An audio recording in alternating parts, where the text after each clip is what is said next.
Cops of Reddit, what's the dumbest thing a criminal has ever done right in front of you? Story 1. I responded to a domestic violence call where the woman claimed her husband had hit her. When I asked how it happened, her response caught me off guard. She said, "Well, he just can't give me the kind of life I want anymore. Ever since he had that heart attack and got lupus, he hasn't been working." Then she added, without a hint of hesitation, "So I figured I should start inviting some friends over, guys to be intimate with me, for money." Mind you, she's saying all of this to me, a fully uniformed officer, like it's the most logical thing in the world. She goes on to say that, since her husband wasn't working, he should at least be useful by managing her money. In her words, he should act as her pimp. Then, while talking to me, she casually mentions that she called someone over for a visit and told her husband that once she got paid, he should hold the guy at knife point and rob him for the rest of his cash. He refused. Naturally. That's when they got into an argument. According to her, he tried to leave the apartment, pushed past her on his way out, and that, she claimed, was the assault she called me for. I asked her if she understood that she had just admitted to planning a felony. She looked genuinely shocked, like it had never crossed her mind that setting up a robbery and asking her husband to commit it was in fact a serious crime. She couldn't understand why I wasn't arresting her husband. For what? For trying to walk away from her completely unhinged plan that would have gotten them both arrested.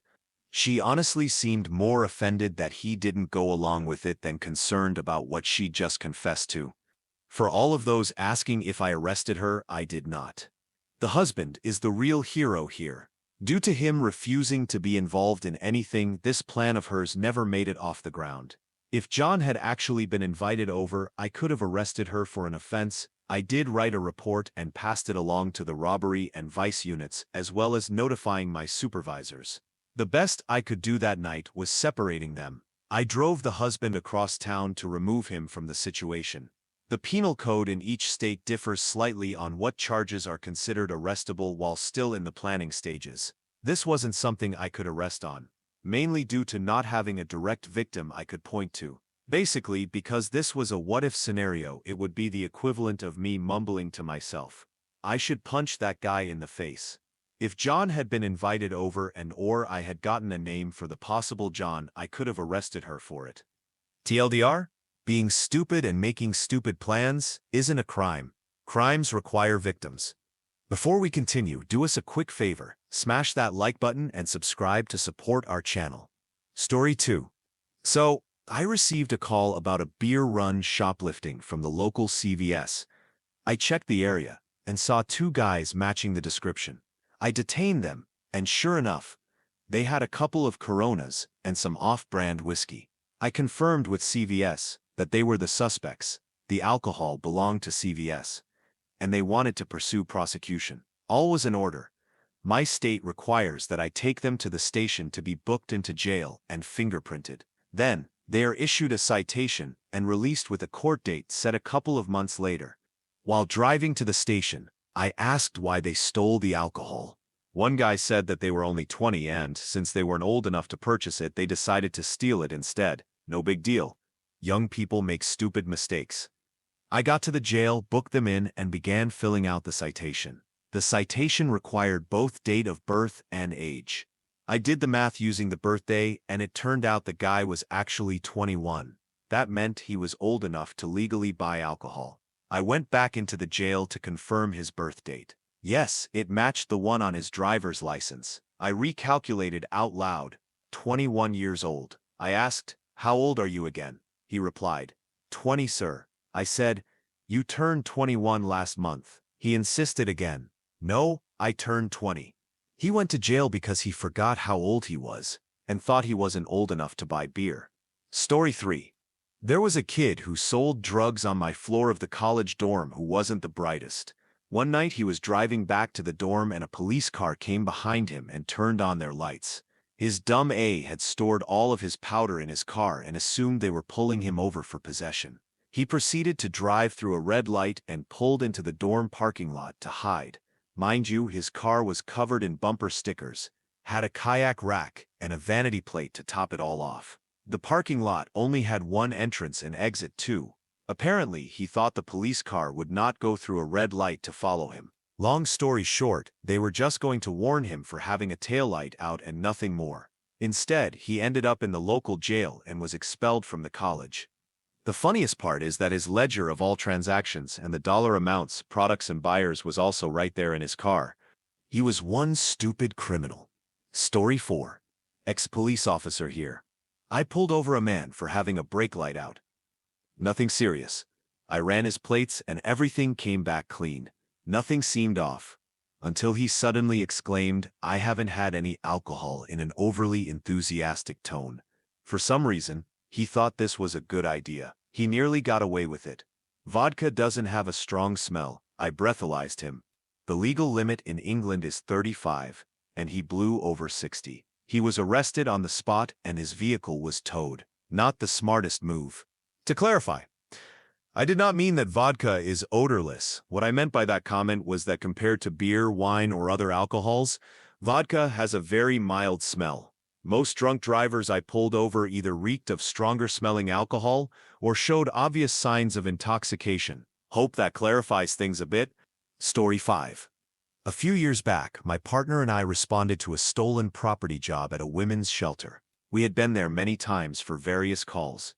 Even though it was a women's shelter, there were always fights, theft, intoxication, and all sorts of chaos.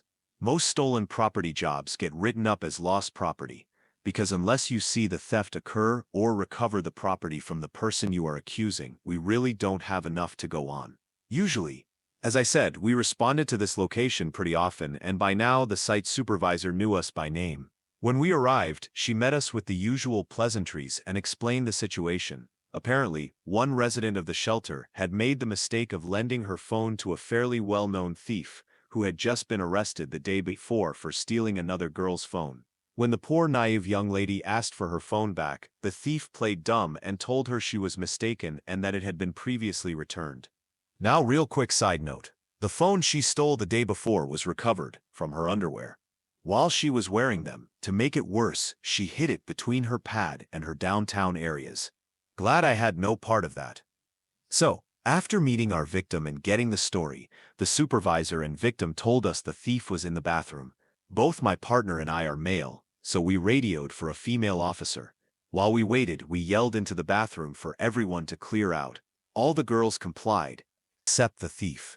She yelled from inside that she didn't do anything, and she wasn't coming out. If we wanted her, we had to come get her. The supervisor checked inside, confirmed everyone else was gone, and said it was okay for us to go in. God, do I regret going in there. We turned the corner from the shower area, and just past the sinks we saw her, standing near the stalls, completely bare, without any shame. I don't know why, but more often than not, I end up fighting the naked people I encounter at work. This may sound amusing to a few of you, but I assure you, it is not. None of them have been remotely attractive. This girl was no exception. Crackhead thin, missing teeth, foul-smelling, and unwashed. In her zombie-like stance, she ignored our requests to put on clothes. Instead, she yelled, "I didn't steal a phone. Look, I don't have a phone. See?" Then she spread her legs. To our victim's utter dismay, this bright blue Nokia comes sliding halfway out. Our victim's eyes went wide as she shouted, "That's my annoying phone." "No, it's not," replied the woman, and she quickly pushed it back inside. We finally convinced her to put on some clothes. She did.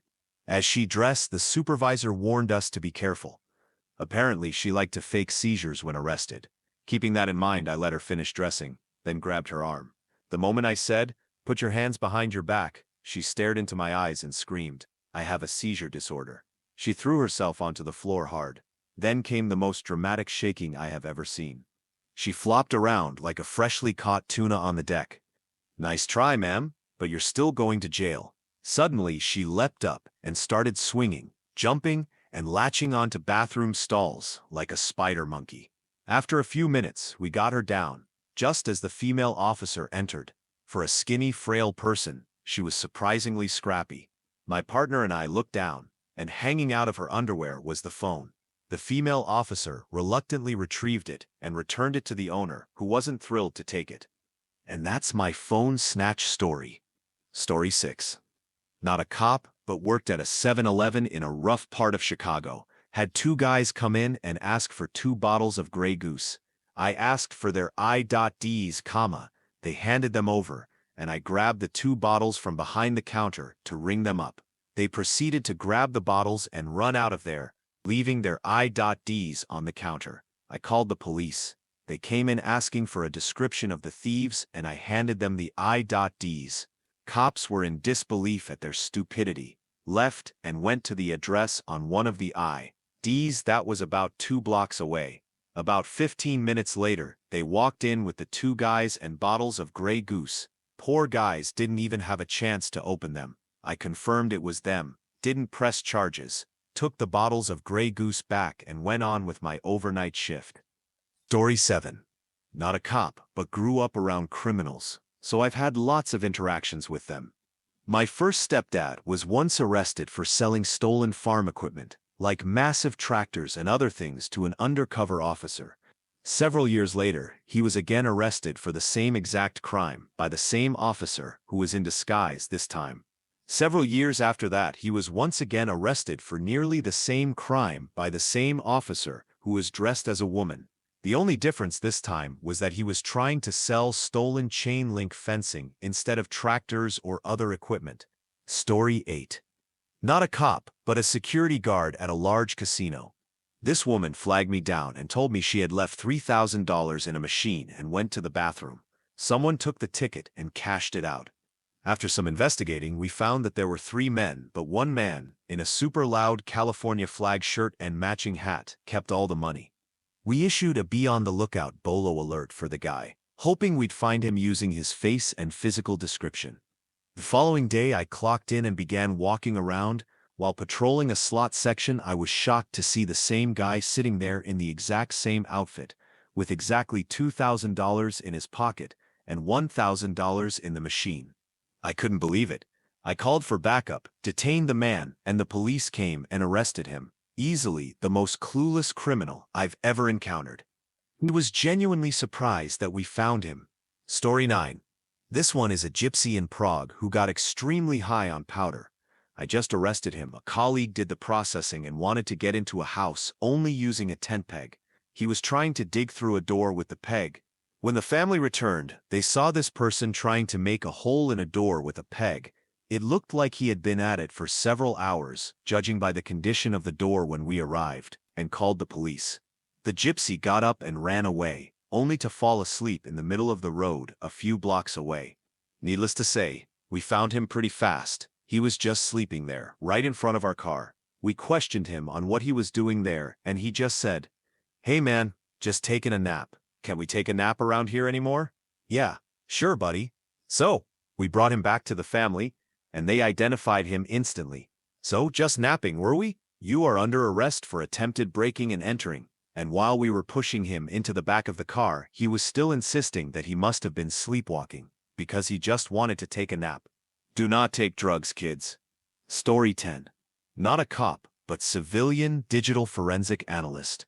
Found evidence on digital media that was kitty corn. Informed my supervisor and wrote an initial findings report detailing that the person who used the computer had downloaded them herself, and was not placed there via any other medium. My supervisor, police officer, normally a detective, depending on who is running the case, took the suspect in for questioning, producing several images that had been found, plus a file list showing the number of images, where and how they were found, and their grade of severity. The suspect then says, "Yes, I know it's there, but I don't know how my kitty corn got on my computer." This brings truth to our saying, sometimes we only catch the idiots. Story 11. I think the dumbest criminal I have ever met was just before I got into law enforcement. This guy spent about 10 minutes melting a hole into my mom's Jeep soft top with a lighter. He then proceeded to try to force his way through the hole he made, while our neighbors across the street watched and called the cops. He even stuck around long enough to be caught.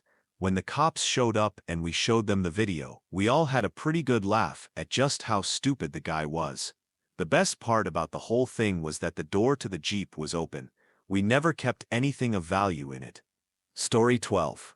Not an officer, but I live in a small town in Alaska, and I have a funny story. So, Only about 500 people live in our town, and pretty much everyone has the same accent. Enter Gino, a foreign transfer student who came in back in the 70s. He had a strong French-Canadian accent. We only have one store here, called the AC, and he decided to rob it with a couple other guys, who decided it was probably a pretty idea and left, leaving just him. Now, it's become a local joke, because he said, and I quote, from my grandma, who was the cashier at the time, "Put the money in the bag," in a heavy accent. He was wearing a ski mask, but my grandma said, "Get out of here, Gino," and he was so scared and ran off. He was obviously caught and charged with armed robbery and now runs his own sketchy store. Story 13. The initial call came in as someone is in my backyard stealing my weed. Sure enough, the reporting person had 6 or 7 massive cannabis plants in his backyard, each about 6 to 8 feet high. Caught the guy trying to steal one. He had chopped down one of the plants with an axe and was literally carrying around the huge plant. He was caught about 2 streets over and you could just follow the cannabis leaves. Funny thing was the reporting person got charged with a more serious offense than the thief for cultivation of cannabis, and the thief only got done unlawfully on premises because you can get done for stealing something that is illegal. Story 14. Not a cop, but I have a story worth telling here.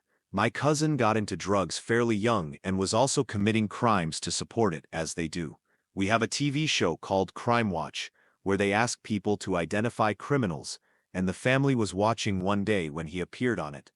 He had broken into a car and stolen a checkbook back when those were still a thing, forged a check and went into a bank to cash it. Normally, I'm sure this would have worked, but the teller refused to cash it. He asked why. She said, "Because that's my checkbook," at which point he ran. He was so stupid he had stolen it from a car parked in the staff parking lot of the very bank he went into trying to cash it. Of course, being from a rather large family, and him being well known for his idiocy, everyone saw this on Crime Watch and called in to say who he was. Story 15. Not an officer, but I Seth got a story. A little over a month ago, my apartment was broken into whilst my boyfriend was still inside. He works nights, so at midday, he's still fast asleep and didn't notice this guy come in and rummage around until he threw the bedroom door open, panicked at seeing my boyfriend, and ran off. My boyfriend looked around the apartment and found that the laptops, tablets, etc. were still there, and the intruder must have run off before getting to all that. However, a handful of smaller valuables, such as USB drives, keys, and wallets, were gone. He also caused a fair amount of damage by rummaging around and spray painting our walls. He even ate our cookies. What was there, however, were the intruder's bags. He had left his school rucksack containing some schoolwork, some of our possessions, his ID, years-old school papers with his parents' phone numbers on them, etc. So, we already knew who he was. The police were laughing with us about it a little later, and as one of them took my boyfriend's statement, we heard a knock at the door. I went to answer it because a friend had said he was coming over anyway, and I found the same guy from the ID outside our door. He looked at me, then at the police officer behind me, still holding the bags, and asked, "Can I have my bags back, please?" After a stunned moment, the police officer grabbed him, and my boyfriend confirmed that this was the guy. He was arrested on the spot. The police said it was the dumbest thing they'd ever seen, like something straight out of a sitcom. It even made the local news. Story 16. A friend of mine got his phone stolen one time, so he called his own phone number, and the burglar answered the phone. He then told the burglar that he was willing to pay to get the phone back, and the thief agreed. So, they decided to meet at a certain place to do the exchange, and obviously my friend brought the police with him, so they caught the robber with the phone and a Pikachu face. Story 17. Not a cop, but I used to work at a smoke shop. 3 guys broke in through a large window, leaving blood everywhere just trying to get in. They walked right past the high-end, fancy, expensive glassware and grabbed as many cheap Chinese bongs as possible. They went back through the window, breaking 2 or 3 bongs while crawling through the tiny hole they had made, probably cutting themselves even more than they already had, and quickly ran across the street. They seemed to have dropped almost everything while running, as there was literally a trail of broken glass leading to the apartment across the street. The cops came and followed the glass trail directly to someone's door. They looked over the little fence to the bottom floor balcony and saw three guys all cut up smoking from a broken bong. We estimated they had taken 8 or 9 bongs. They were smoking from the only one that survived. They turned out to be regulars. We never saw them again after that. Story 18. Not a police officer, but I work in corrections as a correctional officer. A new inmate once asked me if I could smuggle some drugs in for him. I laughed in his face, thinking he was joking. He was not, and I had to inform him that just asking that kind of question to a staff member could land him in the hole. He didn't see what the big deal was. He tells me he always asks the staff at every jail he lands in. I just shook my head and thanked him for the job security. That made 2 other inmates nearby burst into laughter. Story 19. Not a police officer or a criminal, but we had a guy break into my high school with his friend and vandalize several soda machines. We had cameras installed all around the school, but these guys were smart. They said, "No, we're gonna cover our faces so they don't know who did it," and then wore Letterman jackets with their names clearly displayed on the back. Story 20. Not an officer myself, but about 10 years ago I was held up and robbed by a group of 3 guys with knives. All they wanted was the money in my wallet, so I, being cautious and not wanting to mess with knives, just obliged. At the end of the ordeal, one of them put a knife to my throat and said, "If you ever tell the cops, my name is this and I will off you right now." So, I went home, called the cops, told them where it happened, and gave them the name the guy told me. The name instantly rang a bell with them, since the guy had come into contact with the police in the past. Cops went to the spot where I was robbed and waited in ambush for someone to show up. They could instantly identify the guy. He was arrested, and that was it. It happened in the Netherlands. I don't know his sentence or anything. Story 21. I'm a 911 dispatcher in Florida. Sometimes confused or intoxicated people knock on the wrong door or try to get into a house thinking it's theirs, but it isn't. It's an honest mistake. But the homeowner is rightfully very afraid, thinking they are about to be robbed or worse. Well, I had this kid, must have been in his early 20s and clearly high, call me going absolutely crazy, claiming that someone was trying to kill him, take his property, and SA his girlfriend, etc.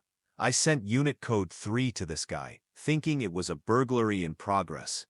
Turns out the guy ordered a pizza and forgot about it. Scared the delivery guy half to death. Story 22. Went to a job of 2 males attempting to break into a car. The job description said they had been attempting it for at least 1 hour. When we arrived, we found out the car was actually theirs. They had apparently locked themselves out. Checks confirmed that the car belonged to one of the person's mothers. On them was what appeared to be stolen mail and several mobile phones, along with new items in boxes inside the car, so they were arrested for theft anyway. The driver's door, which they had been trying to break into, was the only locked door. The rest of the car had been unlocked the whole time. Edit. The mail turned out to be junk mail and a wedding invitation. Story 23. So, I was sitting in the station, doing paperwork. I looked out of the window, and a few yards away was a bus stop. A young lad was smashing the glass of the bus stop to show off to a couple of girls. So I sighed, walked about 20 yards over to him, and arrested him. Another time, a lad had just broken into a pharmacy and stolen some powder sleeping tablets, which he started taking maybe to hide the evidence. Who knows how these people's minds work? There was a foot chase, which got slower and slower and slower. I ended up just walking slowly behind him. The guy fell asleep while I was booking him in. Story 24. Took a vehicle burglary report where the victim found a driver's license sitting on her driver's seat that the suspect must have left behind. Seems incriminating, but if he had any criminal smarts, he would just say his license had been stolen and that the thief must have dropped it while breaking into this new victim's vehicle. Without any other evidence, the case would have gone nowhere. The next day, I took a report at a church that was a couple of blocks away from the vehicle burglary. This guy stole the surveillance cameras from the building. He must have thought the footage came with the camera, because when we checked the video, there was a high-definition close-up of the suspect's face as he removed the camera. Good evidence, sure, but I still didn't know who the guy was until I looked at the driver's license I had collected the day before and saw it was the same exact guy. Story 25. My father is a police officer. He once told me a story of a call he responded to regarding reports of a man and woman arguing in an apartment. The call came from neighbors due to noise complaints and concern. He was on third shift, so this happened very late at night, when all the crazy individuals are usually awake and active.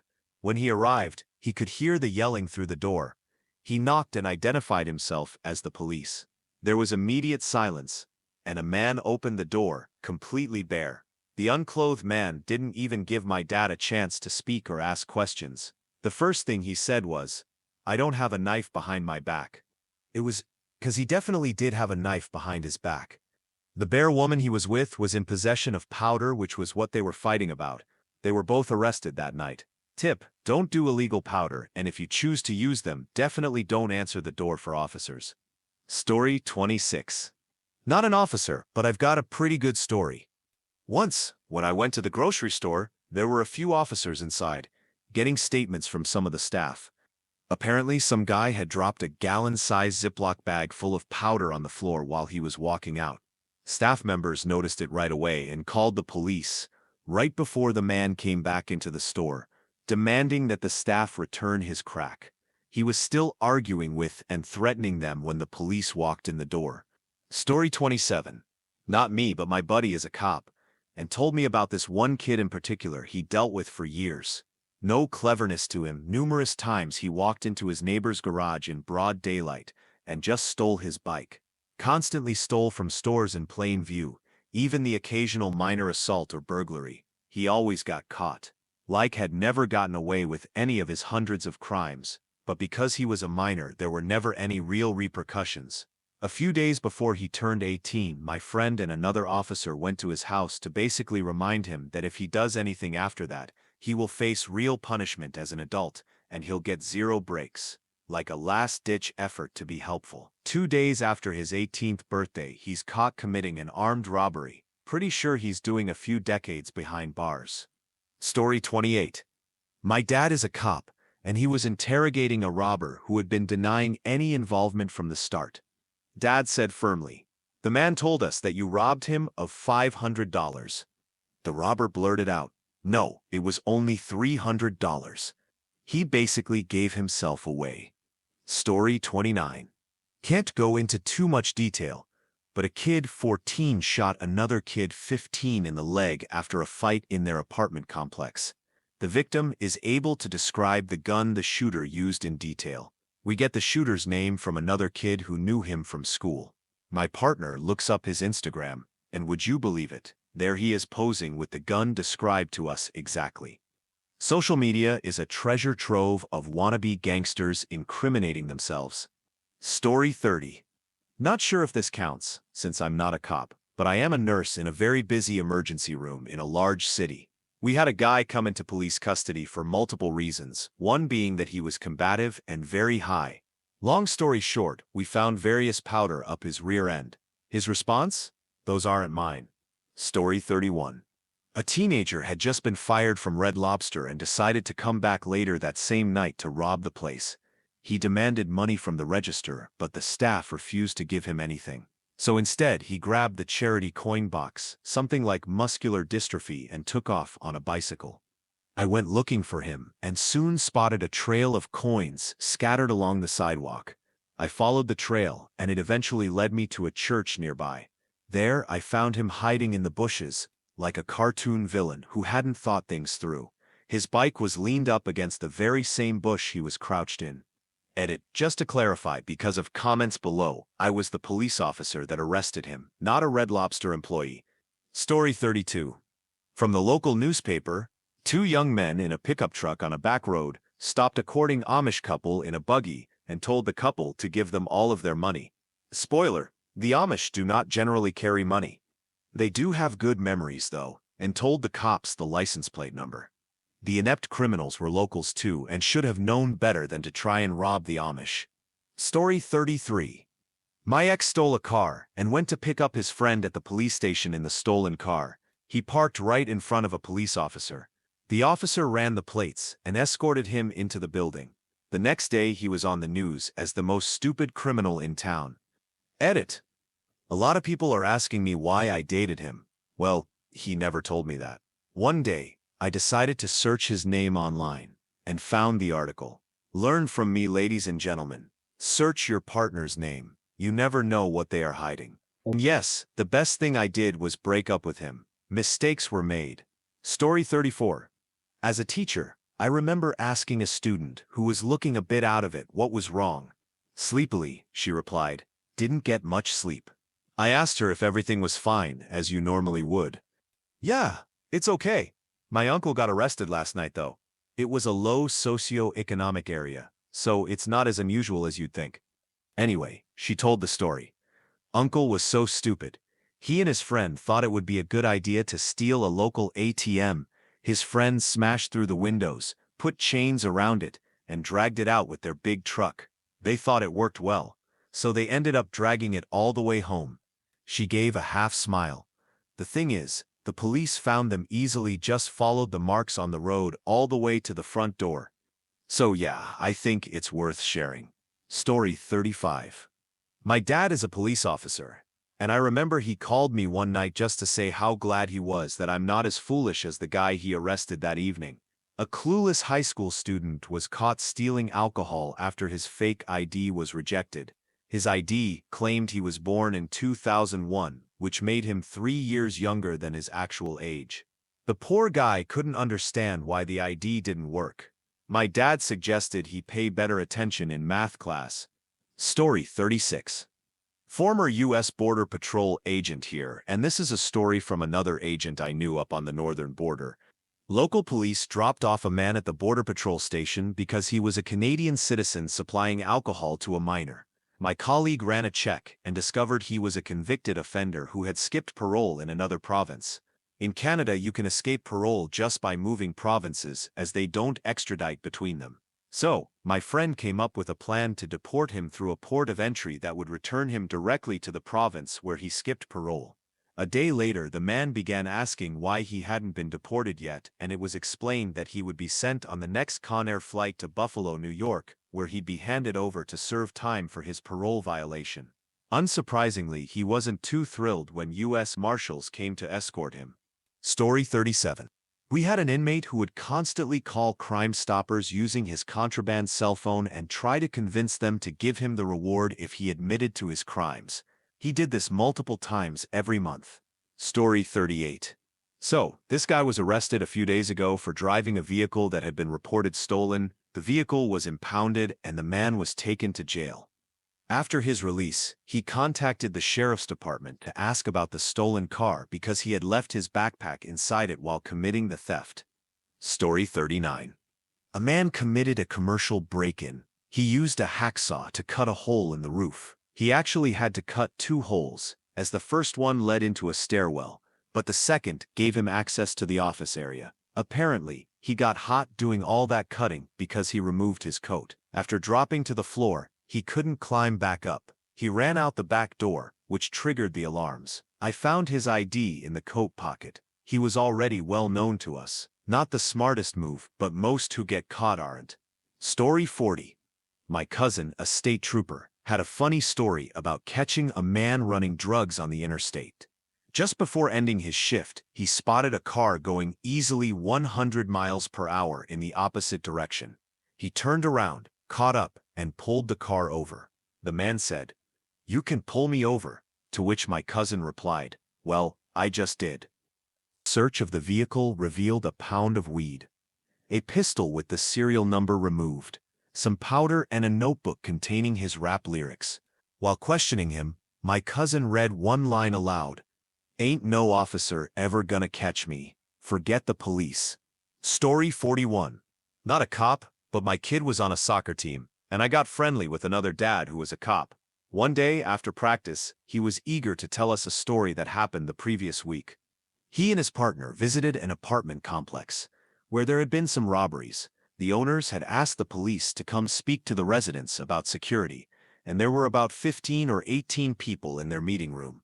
One middle-aged woman said, in a drunk, slurred tone, "Well, if I see somebody outside my house, I'm going to get my gun and off him." One officer asked, "What kind of gun do you have?" She reached into her purse and pulled out a large revolver. "Where did you get that?" "My boyfriend gave it to me." "Have you ever shot that thing?" She said no. The cop asked, "Which apartment do you live in?" She said, "My building faces the grocery store."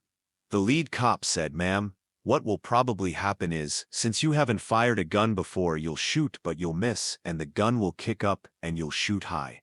And your bullet will go across the street to the parking lot at the Safeway and you'll hit someone putting groceries in their car." She was shocked and sat there with her mouth open. "I didn't know that a bullet could go that far." "Yes, ma'am. A bullet from your gun can probably travel a mile." Another guy spoke up. "Yes, ma'am. And it will go through walls too." Everyone turned to look at him. He continued, "A couple of years ago, I was trying to off myself, but just as I pulled the trigger, I lowered my head and missed. But the bullet went through the wall. It terrified someone next door who was taking a shower." Story 42. Ex-law enforcement officer here. I got a call a couple of years ago from a lady who said she was being threatened. I responded to a very rural area where she showed me her cell phone. It was a chain message from an unknown number. The message showed a picture of a girl with something covering her mouth. She was looking at the camera and holding a sign in both hands that said help. The text said she was in Amsterdam and had failed to forward the message to 10 people, followed by "Look what happened to her." I explained to the lady that it was a hoax and clarified what a chain message was. She refused to believe me and got argumentative. When I offered to contact Interpol for her, she didn't know what that was, said it wasn't good enough, and insisted the girl needed help. I asked if she knew the girl. She said no, but believed the girl sent the message using made-up numbers instead of contacting someone she actually knew. My reasoning was dismissed again, and she repeated that the girl needed help. I remember driving away, with the lady screaming at me to help that girl. I responded with a single note over my PA as I quickly sped away. Both of those women were never heard from again. Now forward this to 10 people. Story 43. Oh God. Too many, I can't remember 90% of them. The list is endless. The quick, off-the-head ones. A guy said they couldn't be speeding because they were too high. It ended in a DUI. A guy claimed he had no weed in the car or on him, while a baggie was sticking out of his shoe. He was arrested on the spot. Another guy insisted he had no drugs on him, even though a large bag of drugs was sticking out of his hat. Arrested. One guy got shot in the groin at 12 noon in a very public place over a weed deal. He insisted on not pressing charges. Later, a warrant was issued, and he went to jail for multiple charges. I walked up in full uniform, not being sneaky, on a guy using a crowbar to break into cars at 10 a.m. He claimed one was his car, even though 5 cars nearby had broken windows. I was just trying to get coffee. He got tasered and obviously arrested. Some jerks stole a fire truck while firefighters were doing CPR in a Section 8 housing area. The same guy, at a different time, broke the windows and stole all the firefighters' phones and wallets. We caught him with a Find My Phone app and fingerprint matches from both scenes. I've had many "these aren't my pants" suspects after finding drugs.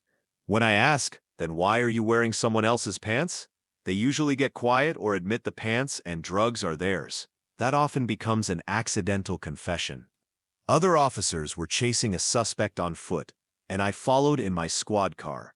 I told him over the intercom, "When you tire out, I'll get out and you can't outrun or fight me." He didn't run into a backyard but stayed on the street, so I just rolled behind him slowly.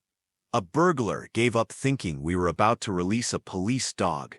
It was just my trainee making barking sounds. Story 44. Not an officer, but my dad is a lawyer. One of his clients, who had just been released from jail at the time, was feeling a little hungry but had no money. Naturally, he went to the nearest deli and stole an entire roast chicken. Unfortunately for him, this delinquent was well known to the local police, and there were 2 officers right outside who immediately tried to arrest him. Not wanting to give up his prize, he kept running frantically, trying to eat as much of the chicken as he could before he got caught. Multiple witnesses and camera footage showed the man sprinting up the high street clutching a whole chicken to his face. Story 45. Not a police officer, but a victim of a dumb criminal. My wife and I were babysitting a family friend's kids. We had driven separate cars from work and met at our friend's house. I was about to head home, and my wife was spending the night with the kids when I heard a pickup truck squealing around a corner. It went up on a curb, hit a mailbox, swerved onto the sidewalk around my wife's new car, headed down to the cul-de-sac, hitting more objects, circled back, hit my car on the opposite side of the street, bounced off my car into my wife's car, and continued up the street, taking out a street sign and barely missing a fire hydrant. And then another car came speeding into the neighborhood and got T-boned by the pickup. The pickup drove through a yard and exited the neighborhood. I called the police and went to check on the other car. It turned out to be an elderly Asian chef from a local restaurant who had been rear-ended by the pickup. After the pickup fled, the chef chased him. The police arrived, took our statements, and had the chef's car towed. We got a call an hour later, around 1 a.m., asking if the police could stop by. We agreed, and they came to inform us that they found the suspect's truck abandoned on a golf course green with a blown engine. They also found stolen mail, including a mailbox in the back of the truck. The most unbelievable part, he had left his wallet and ID on the front seat. The guy lived about 10 miles from the crash site, so he walked half a mile to a gas station and called the police to file a report claiming his vehicle was stolen. The police told him to stay put, and that they bring him to the station to take his statement. They picked him up, took him to the station, had him sign the stolen vehicle report, and then immediately arrested him for leaving the scene of an accident. First incident: destruction of personal property. Leaving the scene of another accident, my and my wife's cars. Leaving the scene again, the first crash victim in second collision. Failure to maintain control of a vehicle. Possibly mail theft. Mel, filing a false police report. Mal, public intoxication. Driving under the influence, after he admitted he was driving and the vehicle was not stolen. Oh yeah, he was broke, had no car insurance, and it cost me $1,000 in uninsured motorist deductibles. Story 46. Not a cop, but I used to work as a Mackey's loss prevention officer. We had 3 teens come in with literally mountains of condoms stuffed in their pockets. Someone came to pick them up, but it wasn't a relative. Mackey's policy states that if someone steals under $100, they can be picked up without police involvement. However, these kids had stolen about $1,300 worth of clothing. The person who tried to pick them up had previously stolen from us. The fact that she didn't expect us to be watching for her was absolutely hilarious. Story 47. Not a cop, but at my last job, where I was a manager, I did get a drunk woman arrested when she came through my drive-thru twice. We used to have a second drive-thru lane until a drunk driver smashed it, and one of my crew noticed a car was just chilling there. A few minutes later, one of my crew grabs me and says this lady is at the window and not talking to them. I headed to the drive-thru window to see this lady yelling at someone, and I tried to get her attention. She just mumbles and grabs a bottle out of one of those liquor store bags and puts it on her seat. Then she drives away before I can get her license plate number. 2 hours later, I'm on the phone with another manager and my crew grabs me saying the lady is back. This time she's actually talking, mumbling about an order that didn't match anything on the screen. So, I told her to park where we have people wait if they have a large order, and she just nods and heads there without paying. Until then, I wasn't entirely sure if she was drunk or mentally ill, so I called the police. Just as a cruiser pulled in, she drove out of the spot and around to the drive-thru again, so I pointed her car out to him, and he pulled her over at the drive-thru window, and she stumbled out. Turns out the person I thought she was yelling at earlier was her little dog, this cute little pug. We ended up having 2 police cars, a tow truck, and animal control to take care of this lady. I felt so bad for the poor little dog. Edit. One of the officers asked if we had anything for the dog, and she ended up feeding him French fries. It's not really healthy for the dog. The animal control officer wasn't very happy about it apparently. But it was very cute. Story 48. A bit late to the party, but this is one of my favorites. A guy got kicked out of a bar/after-hours club by security. He claimed he'd be back. And about 30 minutes later, he came around the corner shooting at security. They dogpiled him and cuffed him. My partners and I were about a block away, got there, and tossed him in a back seat. The guy never left a frame on the cameras from the time he started shooting until I put him in my back seat, and he tried to claim it wasn't him. Same club, different person. He tried to get past security without a pat-down because he had a gun on him. Security hit him with mace. He pulled out his gun and started waving it around. I was driving past as the call was coming in and pulled up just as he was ditching a gun in the dumpster. I took him into custody, and he claimed it wasn't his gun, not unusual there, and said that his martial arts skills kicked in when he was attacked by security, and that he disarmed one of them. I know all the security guards there, and which ones are armed. Only one. Found her and saw her gun still secured in her holster. It didn't help that this wasn't the first time the guy tried to ditch a gun on me. Story 49. Not a cop. I work at a New York-style pizza shop. But hear me out. We make 12-inch to 18-inch pies for delivery that go in boxes. And then we make slice pies to sell pizza by the slice. Slice pies are usually somewhere around 25 inches, so the slices are big. DoorDash calls in an order for a pizza, except they want one slice of the pizza different than the rest. Okay, it's a pain, but we'll do it. The DoorDash guy comes to pick it up very intoxicated, and while he's there, he orders a slice for himself. On the way to his delivery, he eats the one different slice in the box and tries to replace it with the giant slice of cheese pizza he got for himself. The customer sent us a picture of a giant slice of pizza jammed into the missing space in the box. This is the exact kind of bizarre behavior Reefer Madness tried to warn us about, if only we had listened. Story 50. Super late to the game, but I've had a few stupid criminals. Well, first off, we had a call about a violent domestic incident in progress. The suspect was armed with a knife and was shouting at neighbors through the window about how he was going to harm his wife.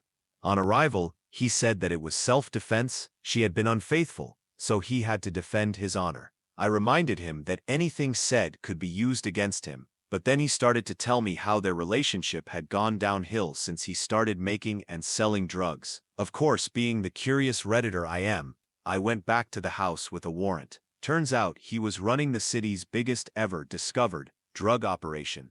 The second guy denied that he was himself the whole way to court. We showed up with a warrant for his arrest, and unsurprisingly, given his lack of awareness, he was at home with the door unlocked and watching cartoons. He denied it was him as I held a photo up beside his face, and we're talking super distinctive. Like long black hair, Johnny Depp facial hair, but weighing 300 pounds. Well, I suppose it's possible he had a look-alike who happened to be in his house. However, fingerprints don't lie, and in custody, despite his prints being a match, he insisted it wasn't him. Funny thing was, the judge gave him more time for the obstruction than for the original offense. Story 51. Not a cop, but still a story about a stupid criminal. It was a hot summer evening, and someone broke into a house across the street. I don't know what exactly he took, but I think it was a small TV or something like it. Unfortunately for him, his mode of transportation was as Dutch as it could get a bike. The warm weather made him take off his jacket and hang it over his bike. He left the bike right in front of the house. He robbed, probably because he couldn't carry a TV on a bike. He forgot his wallet with ID in his jacket, on his bike. When the police came, it was very obvious who had committed the burglary. They sighed and said, "Oh, Barry, not you again," indicating this had happened before in exactly the same way. Story 52. Not a cop, but I used to work for the unemployment office. In my country, you get benefits as long as you are actively looking for a job, show up for control interviews, and are a registered job seeker. One guy showed up because his payments had been suspended that month. He didn't attend his control interview and didn't respond to the letters he received. Oh, I couldn't have known about the interview. I just came back from a 6-month holiday abroad, and I didn't check my mail. I do that every year, so I didn't expect to receive a letter this time. So instead of accepting the penalty and giving up 1 month of payment, he had to reimburse those 6 months, prove he had been in the country continuously for the past 5 years he hadn't, and was issued a pretty hefty fine.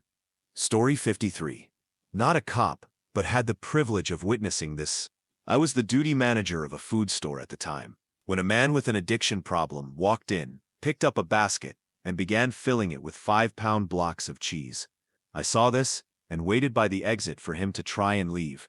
Just as a police officer walked into the store, I pointed out the shoplifter, and the officer started a conversation with the guy, asked his name, and then jokingly asked if he was making a large macaroni and cheese for the family.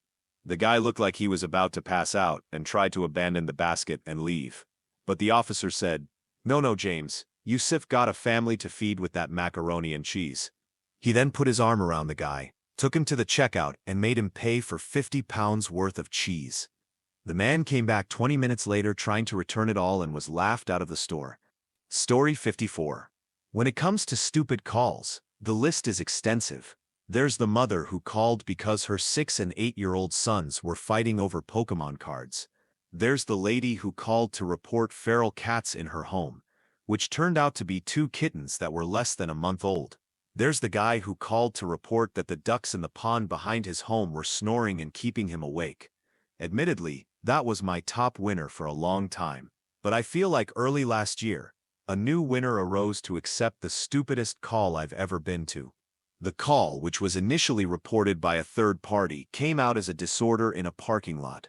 2 men were outside of their vehicles, arguing with each other. Then, while I was on my way, one of the parties involved called and said that a person was blocking him in. That's not too uncommon. Many people make many bad decisions. I think blocking someone in is pretty high up there on the bad decision scale. But I've seen it. Someone takes your parking space, which really brings up the argument.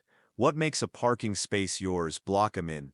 Did someone cut you off, tailgate you, merge into your lane, or do any other traffic movement that led you to feeling offended? Follow them until they park and block them in. Baby mama drama?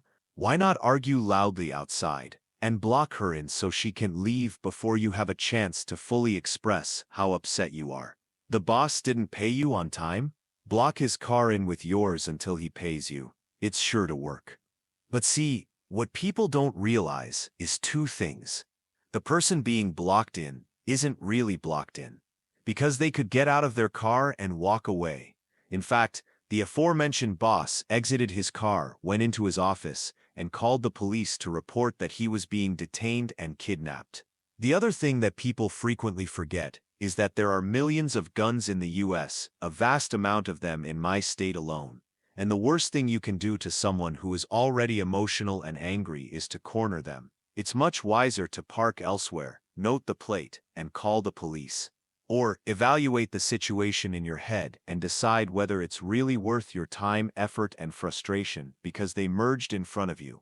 Or, maybe, just maybe, you could head home to your family, have a glass of wine, and watch the Modern Family marathon. But back to my call. As I'm driving, I'm speculating on the possible options I could be facing on my arrival. I pulled into the parking lot. It's a grocery store parking lot with an L-shaped strip mall of the anchor store and numerous smaller businesses on each side, along with a gas station on the corner, a freestanding auto parts store, and a chain restaurant that serves pancakes of the international variety. The parking lot is sizable with lanes adjacent to parking stalls, along with the access roads that run through the lot to allow ingress and egress. Fairly close to the center of the lot, I see them, a Corvette and a lifted pickup truck. It's what is basically a T-shaped intersection in the parking lot. The wider road, I use the term because I don't know what the drivable parts of parking lots are called, is running north-south from the public roadway to the front of the storefronts. The smaller road tees off of that to the west, and eastbound cars have a stop sign. Now, understand that traffic law doesn't exist on private property, at least in my state or any state I've ever heard of. The only things we enforce are DUI, reckless driving, or hit and run. That's it. Stop signs on private lots are merely suggestions. The Corvette is on the east-west roadway, facing east, about 15 feet back from the stop sign.